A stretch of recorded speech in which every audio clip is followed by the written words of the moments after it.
Okay. How's Nice it to meet going? you. Nice to meet you. Name's Marco. Robert. So go ahead and tell me about yourself. Kind of tell me your story. So I grew up in El Paso. Okay. It's kind of like the outskirts of the city. So basically had a lot of land. Um, and I grew up seeing my mom work super hard for the house that we had. Um, and yeah, just grew up real close to her, small school. Um, was super into athletics. That was like my main thing. Taught me like a lot of skills on what hard work brings you. Um, and then yeah, just came to UTA. Currently a business management student. Okay. So I'm doing that, trying to build my own gym. That's the plan when I graduate right now. And yeah, so right now I'm in a student organization where I have. That's where I met my current mentor, and we're actually planning on doing business together here soon. So pretty excited for that. Wish you the best. So, what have you learned from your hobbies, interests, and outside activities? From my hobbies, I think I learned for sure is like just stick to what you're good at, cause when you do, I think when you do like what you enjoy most, is you tend to be good at it over time. Mm-hmm. Um, Okay.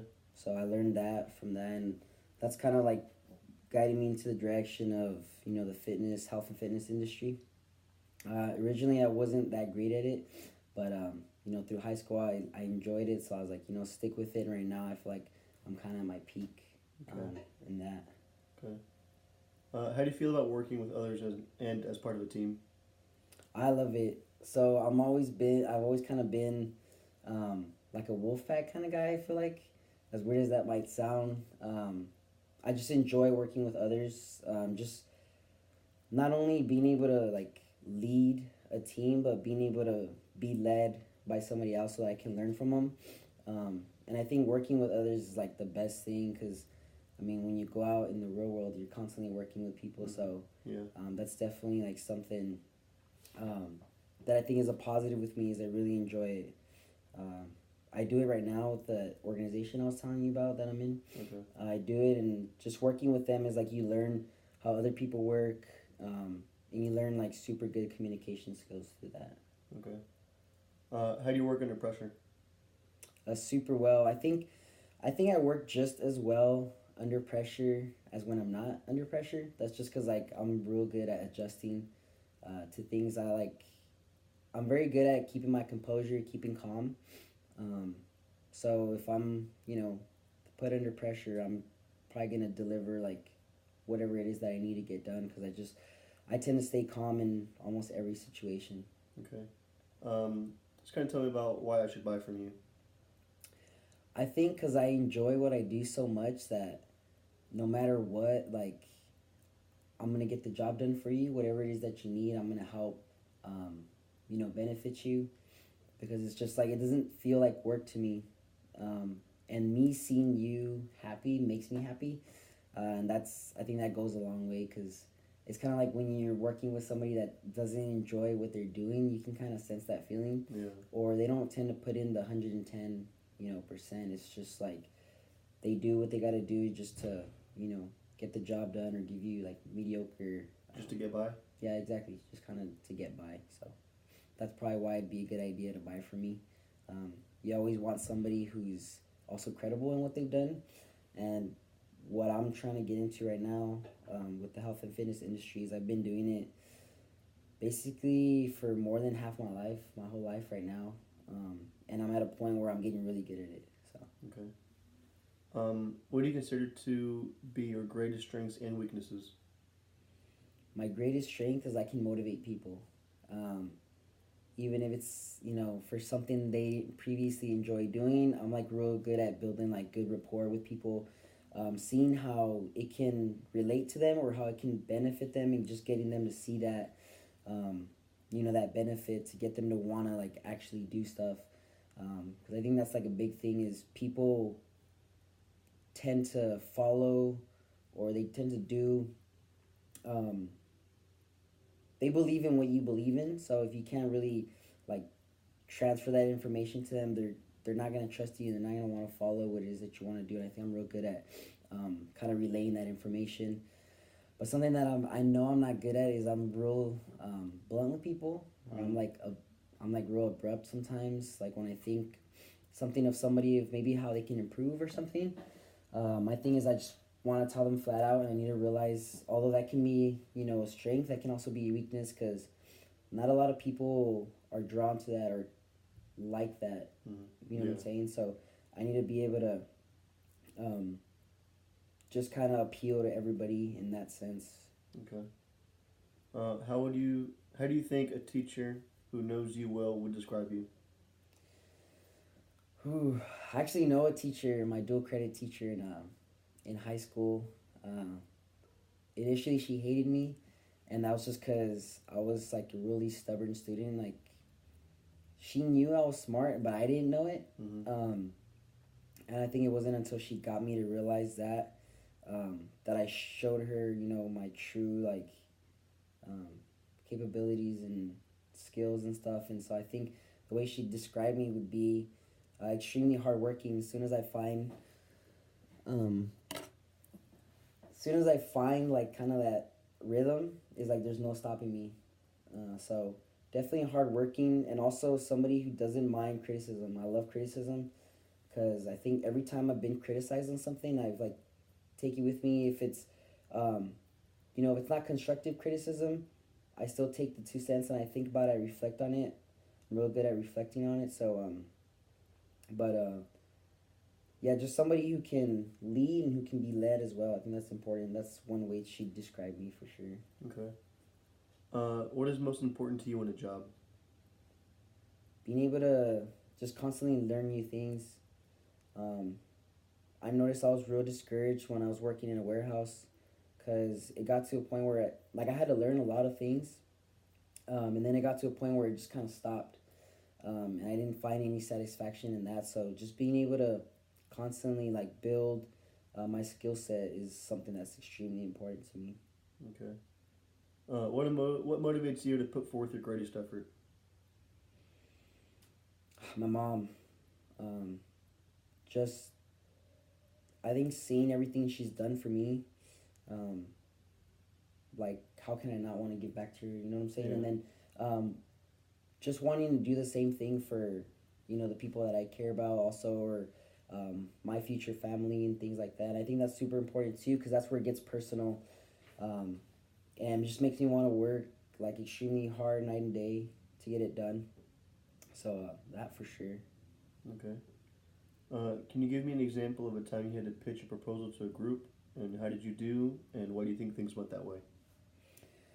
Oh, actually, recently with that mentor, we had to pitch this gym concept to his father, who was gonna invest, you know, in the gym. Um, and I think he knew going in there. He kind of like left it up to me to come up with like the concept and the whole our business strategies and things like that. And I was like got obliterated by his dad. And Really? he didn't like the. I think he didn't see it as realistic as I kind of saw it. I'm like more of a big picture guy. And then the second time around, it was like this one I noticed that he kind of did that on purpose, because as soon as I came out, it was quickly like reflection time. Like, what did you do wrong? What could we added? Things like that. And then he kind of took over what I was like lacking, which is like the financial you know, strategies and stuff. He's more experienced in that. So yeah, I think I did terrible on that, but the second time around, just after we reflected, I noticed, okay, what were my weaknesses? This is what I need to do better on. This is how I need to relay the information so it could be more appealing to him, so he can understand it better. Because I just give him the big picture. It doesn't seem realistic, but if I, you know, put forth strategies and stuff, it's definitely easier to follow an idea. Okay. Tell me about the teacher, or excuse me, tell me about the teacher you ever had. What made him, her so great? I think it wasn't more so a teacher. It was, I think, my coach. And it was probably because he taught me a lot in terms of like work ethic. he constantly reminded me like how everybody is kind of out there. I mean, depending on what you're trying to like go into, what field you're trying to go into, but everybody's out there for the same goal in the end. But it's only up to like the people that put in the extra work. Obviously, works extremely hard to achieve their goals. Work night and day. You're gonna see that like the people that are most successful are the ones that put in the more work. Like it's as simple as that. It's not really that complicated. But he really instilled it in me and like kept me accountable. And that's why he was probably the best teacher I ever had because not only was he telling me, all these things, like this important information, but he was also real good on keeping me accountable. And I think that's something I needed, especially at a younger age. Okay. Tell me in what areas you believe you can improve on. Just that, my communication skills, realizing that some people, react differently to certain ways you, I guess, kind of talk to them. That's something I can improve on, but that's something I'm currently working on as well, and I think I'm getting a lot better at it. Okay. So, at this point, we're going to do a little exercise. Mm-hmm. We're going to go ahead and sell me a pen. Okay. This one? Yeah, that one. All right, cool. So, I guess real quick, just like to get to know a little bit more about you. What is it that you do currently? I'm a marketing analyst right now here at this company. I kind of like look at the market trends and look at how they've been doing over the past maybe 6 months to a year and analyze that in a way that could help us move our marketing efforts to more successful areas. Okay. Do you guys still use like a lot of paper, like old school? Like you guys find yourself writing From time to time, yeah. Yeah. Yeah, we do. Okay, cool. So I have like this thing on my hand when I write, because I write a lot too. For sure, I find myself writing a lot with all these assignments and stuff. I still write down information. So I'm sure you do a lot more of that than I do. And I have like this little blister right here on my finger. Do you have one of those? Yeah, I have one on my middle finger. It's kind of like the callus, right, from like when you're writing. Mm-hmm. Yeah, that thing's like, for one, it's super annoying, and especially when you have a lot of work to get done. It's just like it gets worse. Yeah. It's very irritating, right? So what if I could tell you that there was a pen, this pen right here in my hand, is actually designed to, for one, remove that thing, like as you're writing. It's super comfortable, and it's a lot more pristine, when you write versus other pens, and on top of that, it costs the same. What would you think of that idea? I'd be interested in knowing more about it. You'd be interested? Yeah, I'd want to know. I'd want to test it out. Cool. So that's exactly what this pen is designed for. That's why it's been designed, is because I know like a lot of the major issue is right now is like there's so many pens out there. They all kind of do the same thing depending on like what you think of it. Some write a lot more neat, and a lot of people like that, like a pen that writes very pristine. But another thing too is that it's just a pen that's comfortable. If you're gonna be using a pen every day, like you're a very busy guy, right? Yeah. You're a very busy guy, so you're constantly writing, signing things. You want it to look good, but you also want it to be comfortable and affordable. You don't want to pay obviously too much. It's just a pen, but you use it all the time. You don't want to be paying a lot, so that's exactly what this pen is designed for. So if you're willing, we can get started and get this transaction going. Yeah, for sure. Let's Cool. do it. Appreciate you. Thank you. Yeah.